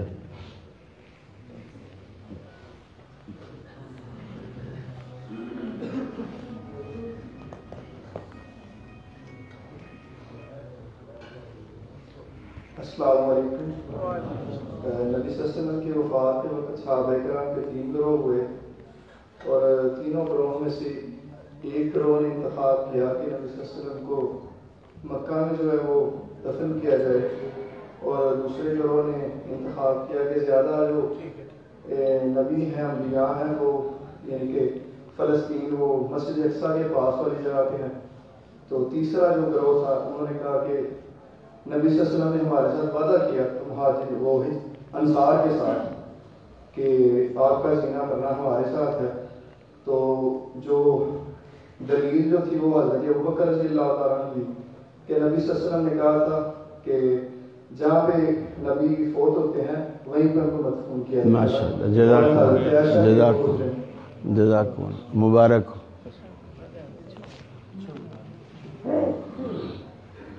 سوال نمبر 12، عورتوں کے حق مہر کے بارے میں کس صحابی کے فتوے کی تصحیح کی گئی اور اس کی تصحیح کرنے والی عورت کا کیا نام؟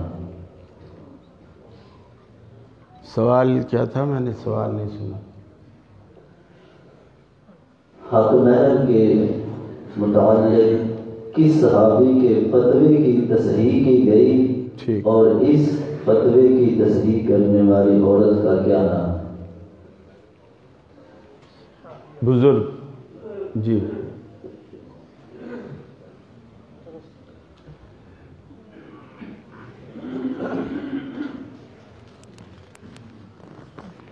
السلام علیکم۔ وعلیکم السلام۔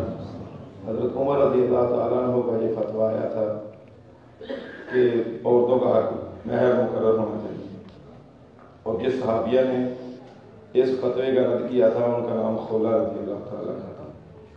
ماشاء اللہ، جواب درست ہے، جزاک اللہ، مبارک ہو۔ وعلیکم السلام، مبارک ہو۔ جا نہیں رہے، کیا بات ہے، یہ لیجیے۔ اچھا بیٹھ بھی وہیں گے کہ کہیں میں نہ اٹھ کے بھاگ جاؤں۔ یہ دو سوال جو نا سیرت کے بارے میں،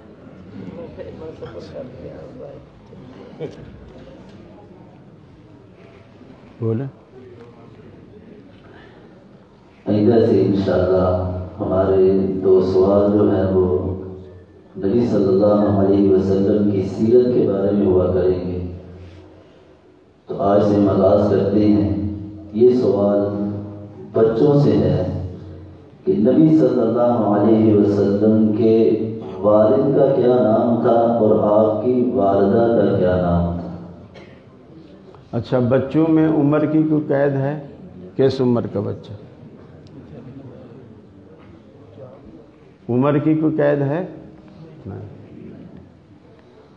یہ چھوٹا بچہ جی۔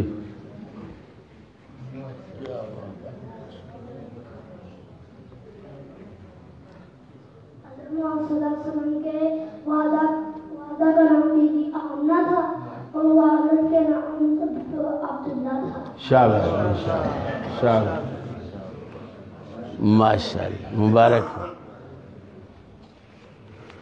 دوسرا سوال بھی یہ چھوٹے بچوں سے ہے کہ نبی صلی اللہ علیہ وسلم کس دن پیدا ہوئے اور آپ صلی اللہ علیہ وسلم کی دائی کا نام کیا تھا؟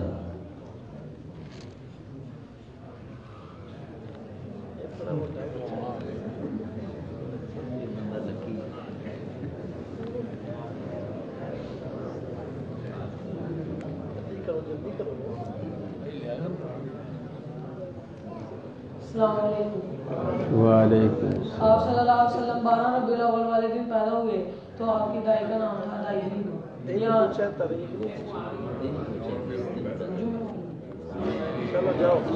سوموار والے دن۔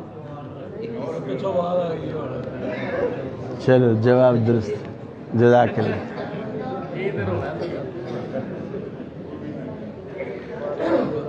اچھا، ویسے ماشاءاللہ بہت خوبصورت پروگرام ہے اور کافی دلچسپ پروگرام ہے۔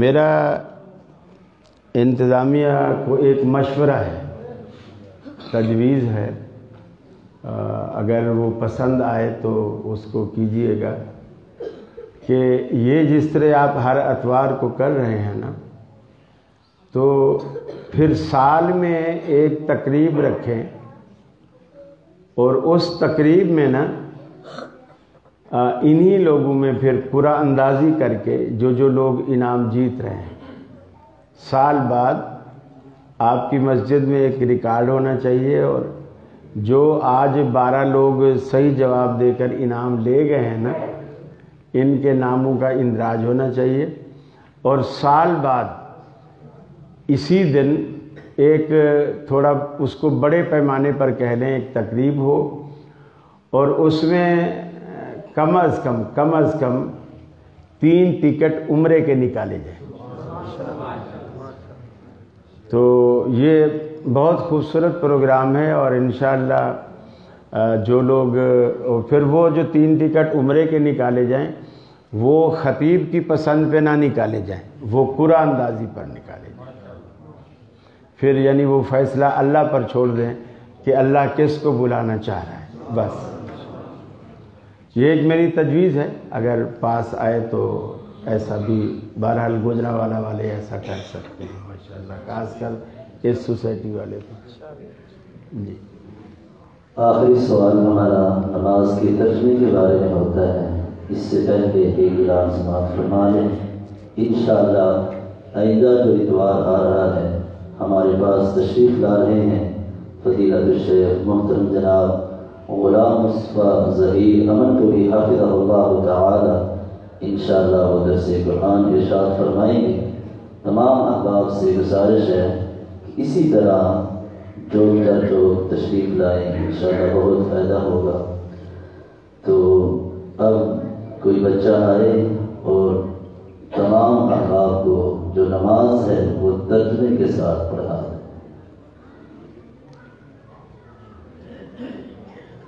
یعنی کسی کو بلانا ہے، میں نے بلانا ہے یا بچے خود کوئی آئے گا؟ تو کوئی ہاتھ کھڑا کر ہی نہیں رہا. بنیادی نماز وہ پڑھائے گا، کیا کرے گا؟ آپ اللہم بارک بینی اور سورۃ الفاتحہ. چلو آ جاؤ.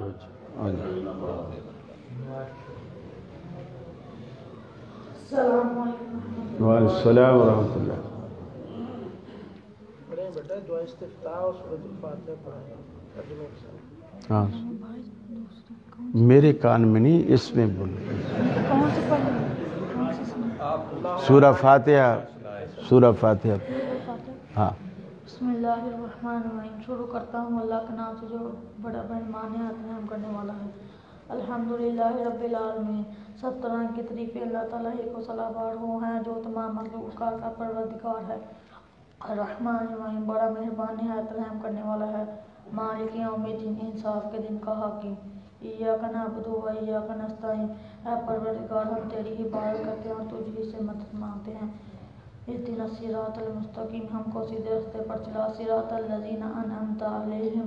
ان لوگوں کا رستہ جن پر تو اپنا فضل کرم کرتا رہا. غیر المغضوب علیہم ولا الضالین. اور نہ ان لوگوں کے جن پر تو غصہ آتا نہ ہی گمراہ ہو کے. آمین. اے اللہ قبول فرما. اچھا، آپ نے پہلی آیت کے جواب میں کہا، ترجمہ پڑھا کہ تمام تعریفیں اس اللہ کو سزاوار ہیں جو تمام جہانوں کا رب. اس سزاوار کا کیا مطلب ہے؟ ترجمے والے قرآن پہ لکھا وہاں سے پڑھا.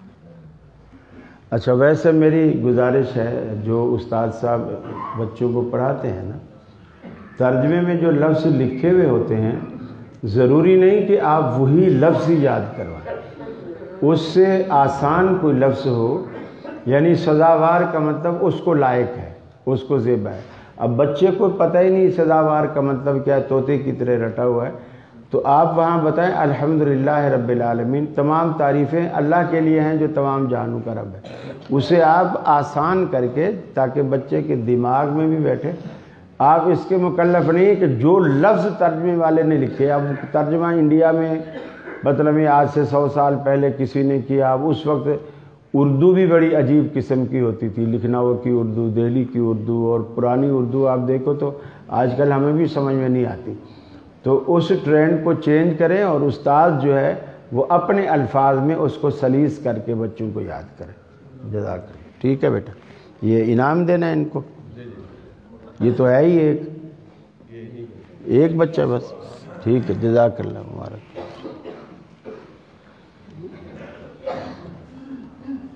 اور دوسرا یہ اکثر میں نے دیکھا ہے اللہ کی ذات کے لیے لوگ، بلکہ خطیب حضرات بھی میں نے دیکھا، وہ اللہ کا ادب اس طرح کرتے ہیں کہ اللہ تعالیٰ فرماتے ہیں. مثلا اللہ تعالیٰ فرماتے ہیں، جیسے ہم کہتے ہیں نا فلاں کے والد صاحب آ رہے ہیں. اگر ہم بولیں وہ آ رہا ہے، والد صاحب اس کا آ رہا ہے، تو یہ اس کو برا لگے گا کہ میرے والد کا ادب نہیں کیا. اور اللہ کو بھی وہ اسی طرح ادب کرتے ہیں کہ اللہ تعالیٰ فرما رہے ہیں، اللہ فرماتے ہیں، اللہ فرمائیں گے۔ اللہ کا ادب وحدت میں ہے، جمع میں اللہ کا ادب ہی نہیں۔ اللہ آپ ہمیں بخش دیجئے گا، یہ اللہ تو ہمارا رب ہے، تو ہی ہمیں بخش۔ اس تو میں جو مزہ ہے نا، رسول اللہ صلی اللہ علیہ وسلم کی جتنی دعائیں آپ دیکھو، اللہم انت ربی، اللہ تو ہی تو میرا رب ہے، اللہم انت ربی وانا عبد، اور میں ہی تیرا بندہ ہوں۔ تو اللہ کے لیے تو سب سے بڑا ادب ہے، اور اس میں یہ جو فرماتے ہیں نا، اس میں وہ تثلیث کی بو آتی ہے۔ جیسے عیسائی 3 خدا مانتے ہیں، گویا ہمارے بھی کوئی 2-3 ہیں، ایسا نہیں۔ اللہ تعالیٰ کے لیے ادب یہ ہے کہ اس کو بالکل وحدت کے ساتھ اکیلا کر کے پکارا۔ جی جی تو شیخ صاحب دلیل جو ہے وہ تو سبھی کے پاس ہے، تمام مسالک کے لوگ ہیں، ان کے پاس دلیل تو ہے۔ بعض لوگوں نے قرآن پاک کی آیات سے غلط تعبیرات کر کے تو دلیل بنائی ہوئی ہے، بعض لوگوں نے من گھڑت حدیث، ضعیف حدیث، موضوع حدیث کو اپنی مسلک کی تائید کے اندر دلائل بنائے۔ شیخ صاحب اس کا کیا حال ہے کہ لوگوں تک اصل دین پہنچ جائے کہ قرآن پاک کی آیت ہے، اس کا یہ معنی بنتا نہیں؟ دیکھیں نا، وہ دلیل تو پھر نہ ہوئی نا جب آپ نے خود ہی اس کا جواب دے دیا کہ وہ بندہ قرآن تو پڑھ رہا ہے لیکن مطلب غلط کر رہا ہے، تو گویا آپ کو پتہ چل گیا نا کہ یہ دلیل نہیں ہے۔ قرآن کا غلط مطلب تو دلیل نہیں ہے، قرآن کا وہی مطلب دلیل ہے جو قرآن کا بنتا ہے۔ دلیل سبوں کے پاس ہے یہ نہیں ہے، دعویٰ سب کرتے ہیں۔ دلیل سچی ہونا تب دلیل کہلائے گا۔ جیسے میں مثال دوں آپ کو چھوٹی سی، یوسف علیہ السلام کے بھائیوں نے یوسف علیہ السلام کو کنویں میں دھکا دیا۔ کنویں میں دھکا دینے کے بعد وہ باپ کے پاس آئے اور باپ کے سامنے انہوں نے ایک دعویٰ کیا۔ دعویٰ کیا کیا کہ یوسف کو بھیڑیا کھا گیا، یوسف کو بھیڑیا کھا گیا۔ اب یہ دعویٰ ان کا سچا تھا یا جھوٹا تھا؟ جھوٹا تھا۔ اب وہ سارے 11 بھائی جو ہیں وہ سارے ابا کو دلیل دی۔ پہلی دلیل یہ دی کہ وہ سارے روتے ہوئے ہیں تاکہ ابا کو ہم اعتبار دے سکیں کہ اگر ہمارے بھائی کو بھیڑیے نے نہ کھایا ہوتا تو ہم کیوں روتے۔ تو گویا ان کا رونا انہوں نے بطور دلیل کے پیش کیا۔ دوسری دلیل یہ دی کہ یوسف علیہ السلام کا کرتا لائے، اس کرتے پہ خون کے چھینٹے ڈالے اور وہ آ کر کے ابا کے سامنے پیش کیے کہ دیکھو یوسف کو بھیڑیا کھا گیا، یہ اس کا کرتا ہے، اس کو خون بھی لگا ہوا ہے اور یہ یوسف کا خون ہے۔